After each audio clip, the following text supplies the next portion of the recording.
Kembali lagi bersama channel kita semua. Jika Anda suka, jangan lupa komen, like dan subscribe, serta bila Anda berkenan. Selamat membaca dan mendengarkan. Perintah Kaisar Naga, Bab 3897-3899. Istana Guanghan. Dev mengikuti penguasa Istana Guanghan untuk mengambil alih. Dia mengarahkan semua orang untuk menyiapkan lapisan pertahanan, dan semua orang penuh energi dan siap berperang.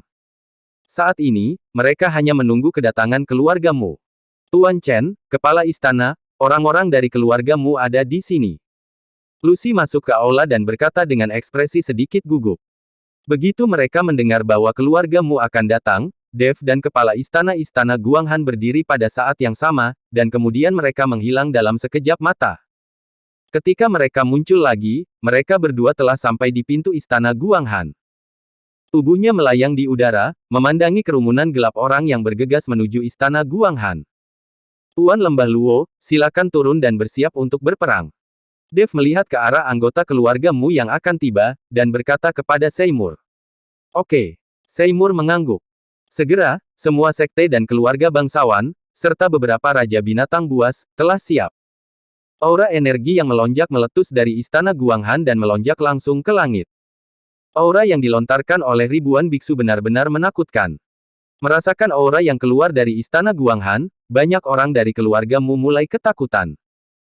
Bagaimanapun, kepala keluarga belum meninggalkan pengasingan, dan mereka mengikuti Quintus untuk melakukan perang, dan sangat tidak pasti apakah mereka akan menang atau kalah. Quintus merasakan aura keluar dari istana Guanghan dan sedikit mengernyit. Tapi dia sudah ada di sini, tidak peduli apa, tidak mungkin untuk kembali. Bukankah itu sangat memalukan? Kepala pengurus Liu merasakan aura menakutkan, dan ekspresinya sedikit berubah. Di mana Dev ini menemukan begitu banyak biksu, dan mereka begitu kuat? Kata kepala pengurus Liu sambil mengerutkan kening. Dari aura ini, kebanyakan dari mereka ternyata adalah biksu di alam kesengsaraan transendensi, termasuk banyak biksu hebat di alam kesengsaraan transendensi tingkat 8 atau 9. Awalnya, dia berpikir bahwa meskipun Dev memanggil ribuan biksu, mereka akan tetap menjadi sampah di alam tubuh komposit. Siapa sangka banyak dari mereka adalah kultivator di alam kesengsaraan transendensi, dan mereka juga sangat kuat. Sekarang kita sudah di sini, kenapa kita tidak datang dan melihat-lihat? Setelah Quintus selesai berbicara, dia memimpin semua orang ke istana Guanghan. Sekilas, istana Guanghan dikelilingi oleh sinar cahaya. Jelas sekali bahwa formasi telah dipasang di sekelilingnya.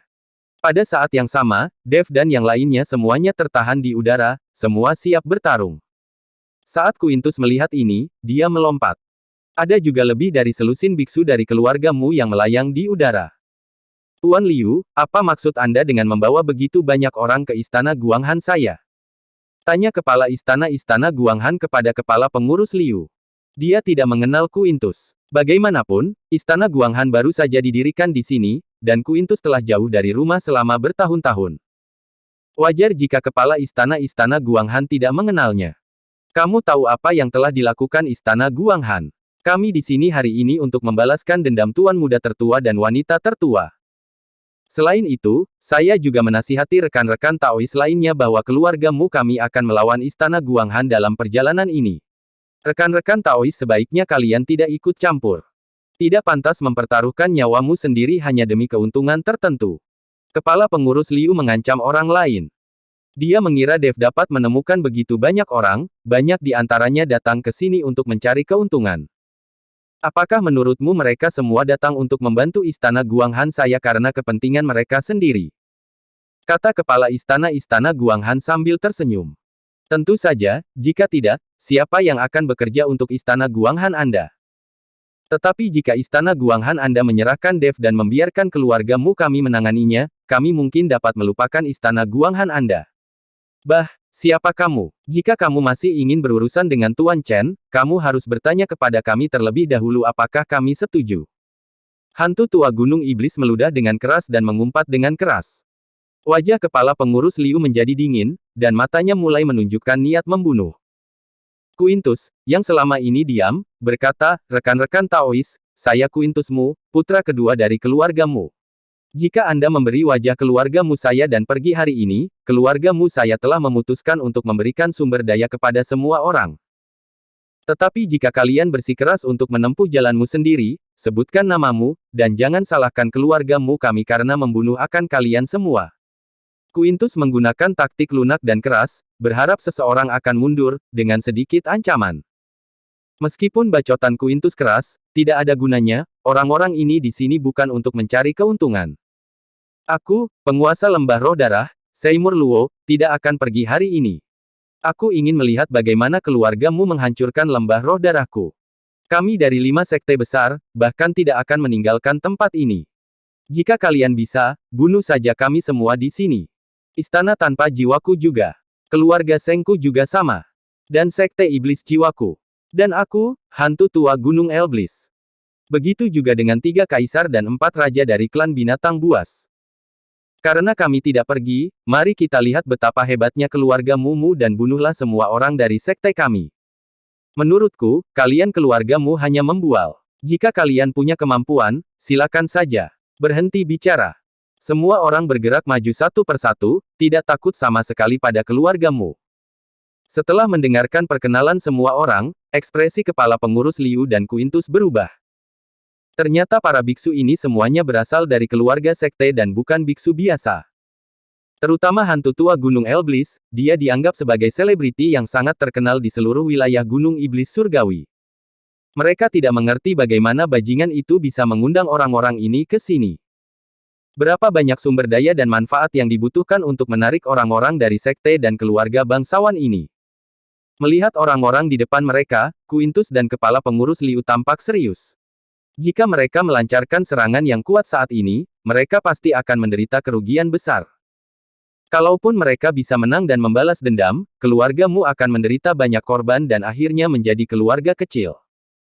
Tetapi jika Anda tidak menyerang, tidak membalas dendam, dan pergi begitu saja dengan sikap sedih, maka keluargamu akan menjadi tidak tahu malu. Kedua belah pihak menemui jalan buntu, dan tidak ada yang mengambil langkah pertama. Bagaimanapun, ini adalah peperangan yang sengit. Pasti akan ada korban yang tak terhitung jumlahnya, dan seluruh dunia surga dan manusia belum pernah melihat huru-hara berskala besar sejak perang antara dewa dan iblis. Terlebih lagi, mereka semua adalah biksu hebat di alam kesengsaraan transendensi. Kekuatan penghancur dari huru-hara semacam ini sangatlah menakutkan. Mungkin, setengah dari Gunung Iblis Surgawi akan dijual. Sekitar 1 jam kemudian, kepala pengurus Liu berbicara lebih dulu. Dev, kamu membunuh putra tertua dan wanita tertua kami, tetapi pada akhirnya kamu menemukan begitu banyak orang. Apakah kamu ingin membiarkan semua orang mati bersamamu karena kesalahanmu sendiri?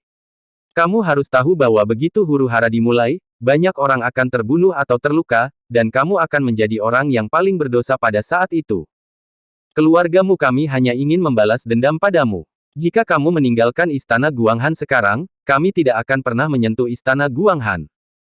Kamu tidak boleh terlalu egois sebagai pribadi. Orang-orang ini rela berkorban untukmu, tapi kamu tidak bisa membiarkan orang-orang ini mengorbankan nyawanya demi menyelamatkan hidupmu sendiri, kan? Kepala pengurus Liu berdiri pada landasan moral yang tinggi dan mulai berbicara omong kosong. Untuk membuat Dev merasa bersalah, sehingga dia meninggalkan istana Guanghan.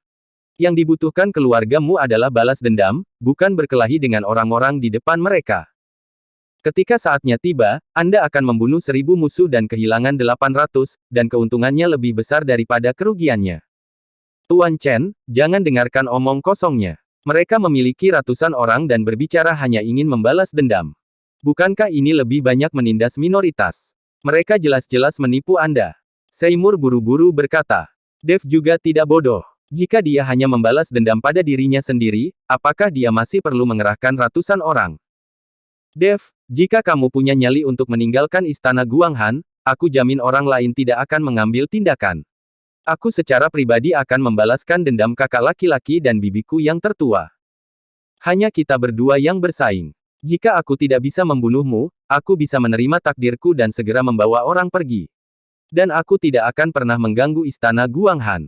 Apakah kamu berani bersaing denganku? Maka aku tidak perlu bertarung dengan orang lain. Quintus tahu bahwa Dev tidak bisa dibodohi, jadi dia berkata. Kamu ingin bertarung denganku sendirian. Sudut mulut Dev sedikit terangkat. Ya, itu tergantung apakah kamu berani. Hanya kita berdua yang akan bertarung sampai mati demi keselamatan orang lain. Kata Quintus. Tuan Chen, jangan tertipu. Aura orang ini sangat aneh. Meskipun saya tidak tahu alamnya, saya merasa itu pasti tidak rendah. Penguasa istana Guanghan mengingatkan Dev dengan suara rendah. Dev menatap Quintus. Orang ini jelas adalah seorang biksu manusia, tapi dia memiliki jejak energi iblis di dalam dirinya. Tapi dia tidak bisa mengetahui tingkat wilayahnya sama sekali, yang membuat Dev tidak berani menyetujuinya dengan gegabah. Melihat Dev tidak berani setuju, Quintus terus mengejek, mengapa, bahkan jika kamu mati, kamu ingin menyeret semua orang di sekitarmu bersamamu. Atau kamu takut jika aku lebih kuat dari kamu, dan kamu akan mati di tanganku. Jika kamu tidak berani, berlutut saja dan berada di bawah selangkanganku. Aku akan mengampuni hidupmu. Kamu hanya perlu menjadi budak keluargamu kami selama 500 tahun. Kata Quintus. Bagaimanapun, dia mulai menunjukkan wilayahnya. Tingkat budidaya alam kesengsaraan transendensi tingkat ke-7. Melihat Quintus mengambil inisiatif untuk mengungkapkan wilayahnya, Dev mengerutkan kening. Membuktikan bahwa Quintus sengaja membeberkan keadaannya. Alam kesengsaraan transendensi tingkat ke-7 hanyalah alam yang ingin diungkapkan oleh Quintus, dan itu tidak sebenarnya. Sepertinya dia hanya ingin Dev mengetahui bahwa levelnya tidak tinggi, tapi dia berani bertarung sendirian dengannya. Tuan Chen, jangan tertipu. Tidak mungkin orang ini berada di alam kesengsaraan transendensi tingkat ke-7. Seymour dengan cepat mengingatkan Dev. Aku tahu. Tentu saja Dev tahu. Ini adalah wilayah Quintus yang disengaja dia perlihatkan, tetapi tidak nyata. Senior, jika alam orang ini melebihi alam Mahayana tingkat pertama, apakah saya memiliki harapan untuk hidup? Dev bertanya pada Raja Iblis Awan Merah. Mendengarkan kata-kata Dev, Raja Iblis Awan Merah menggelengkan kepalanya, jika alamnya melebihi alam Mahayana tingkat pertama, kamu pasti akan mati. Kata-kata Raja Iblis Awan Merah mengejutkan Dev hanya bisa bertaruh bahwa orang ini tidak memiliki kultivasi melebihi alam Mahayana tingkat pertama. Dev, yang berada di alam kesengsaraan transendensi tingkat keempat, masih dapat menghadapi biksu di alam Mahayana dengan semua senjata ajaib di tangannya. Tetapi jika melebihi alam Mahayana tingkat pertama, Dev mungkin tidak memiliki harapan. Perbedaan alam besar semacam ini tidak dapat lagi diimbangi dengan berbagai senjata magis, terutama karena kesenjangan dalam wilayah menjadi lebih besar seiring dengan naiknya level, bahkan jika itu adalah alam kecil, kesenjangan dalam kekuatan akan seperti jurang.